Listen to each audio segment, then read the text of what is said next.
ফের শহরে আগুন। ইএম বাইপাসের ধারে একটি 5 তারা হোটেলের পেছন দিকে প্লাস্টিকের গোডাউনে আগুন লাগে।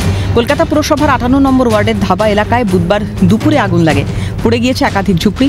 প্লাস্টিকের বর্জ্য পদার্থ মজুদ ছিল। ঘটনাস্থলে দমকল পৌঁছতে দেরি হয় বলে অভিযোগ স্থানীয়দের। প্রাথমিকভাবে আগুন নেভানোর কাজ শুরু করেন স্থানীয়রা। তারপর ঘটনাস্থলে পৌঁছয় দমকলের একাধিক ইঞ্জিন।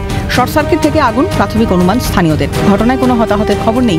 গিঞ্জি এলাকায় গাড়ি নিয়ে ঢুকতে বেগ পেতে হয় দমকলকেও। খবর পেয়েই পৌঁছন এন্টালির বিধায়ক স্বর্ণকমল সাহা। ঘটনাস্থলে পৌঁছয় দমকলের 6টি ইঞ্জিন, তবে 3টি ইঞ্জিনের চেষ্টায় আগুন নিয়ন্ত্রণে আসে। দমকল আসছেই না, অনেকবার ফোন করেছে। নাকি এখান থেকে নাকি তারে শর্ট হয়ে আগুনটা লেগেছে মাঝখানের একটা গোডাউন দিয়ে। এখানে কি প্লাস্টিকের জিনিসপত্র মজুদ থাকে? এখানে প্লাস্টিকের কাজরা কারবারের ওইসবই মাল থাকে, ছাড়া আদার্স কিছু থাকে না। বলতে কি এলাকায় এখানে কোনো ব্যবস্থা নেই। আমাদের এখান থেকে জল বাচ্চারা সব ছেলেরা মিলে মেরেছে। এই দমকল গাড়ি এখন এসে জল নিবাচ্ছে, নালে আমাদের এখান থেকে সব হাতাহাতি জল ততক্ষণ মারা হয়েছে। कंट्रोल है, हाँ फायर कंट्रोल है। गार्बेज वगैरह है, हम लोग बता रहे हैं आपको लास्ट में। वो सब इन्वेस्टिगेशन होने के बाद मालूम चलेगा।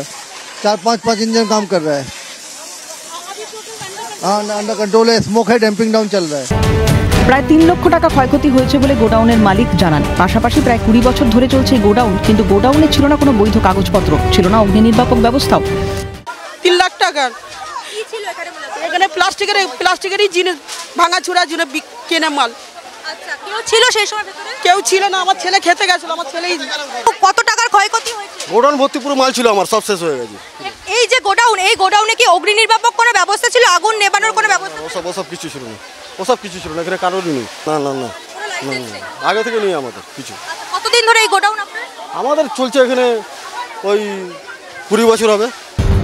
ঘটনাস্থলে পৌঁছন স্থানীয় কাউন্সিলর ও বিধায়ক। অনুমোদনহীন অস্থায়ী প্লাস্টিক গোডাউনগুলো দ্রুততার সঙ্গে সরিয়ে দেওয়ার আশ্বাস বিধায়ক থেকে শুরু করে স্থানীয় কাউন্সিলরের। না, এটা নিয়ে ভাবা হয়নি এইভাবে। আপনারা কি এবার ভাববেন? কারণ ভাবতে হবে তো, কি ভাববেন দাদা? এদের অন্য জায়গায় যেতে হবে। এরকম রেখে মাল প্লাস্টিক রেখে যে আগুনটা লাগলো, এই আগুন তো ছড়িয়েও যেতে পারতো। এই আশঙ্কা থাকছে যখন, আমরা নিশ্চয়ই এটা নিয়ে এবার ভাববো। না দেখুন, এই জায়গাগুলোতে দীর্ঘদিন থেকে গোডাউন ছিল। আমরা ধীরে ধীরে গোডাউনগুলোকে এখান থেকে স্থানান্তরিত করছি, কিন্তু সেটা ধরো সময় সাপেক্ষ ব্যাপার। এর অনেক বেশি ছিল, সেগুলোকে কম করা হয়েছে। আগামী দিন বাকিগুলো সরানো হবে, এটা একটা সময় সাপেক্ষ ব্যাপার। আমরা এই প্রসেসটা চালু রেখেছি এবং দ্রুততার সাথে আমরা এইখানকার যেখানে যেখানে অনুমোদনহীন প্লাস্টিক গোডাউন রয়েছে সেগুলো আমরা সরাবার ব্যবস্থা করছি। শহরে একের পর এক অগ্নিকাণ্ডের ঘটনা, তা নিয়ে উষ্মা প্রকাশ করেছিলেন মুখ্যমন্ত্রী মমতা বন্দ্যোপাধ্যায়। সেই তালিকায় আরও যোগ হলো ইএম বাইপাসের নাম। প্রশাসনের নাকের ডগায় কিভাবে চলছিল অবৈধ গোডাউন, কেন ছিল না অগ্নি নির্বাপক ব্যবস্থা, উঠছে প্রশ্ন। কলকাতা পৌর সংস্থার 58 নম্বর ওয়ার্ডে ডিবি এলাকায় দুপুর 2টোর সময় বিধ্বংসী আগুনের গ্রাসে একেবারে প্রায় বিধ্বংস হয়ে গিয়েছে এই প্লাস্টিকের গোডাউন। গত যারা এলাকাবাসীরা রয়েছে তারা দমকলের সঙ্গে যৌথ প্রয়াসে আগুন নিয়ন্ত্রণের কাজ করে।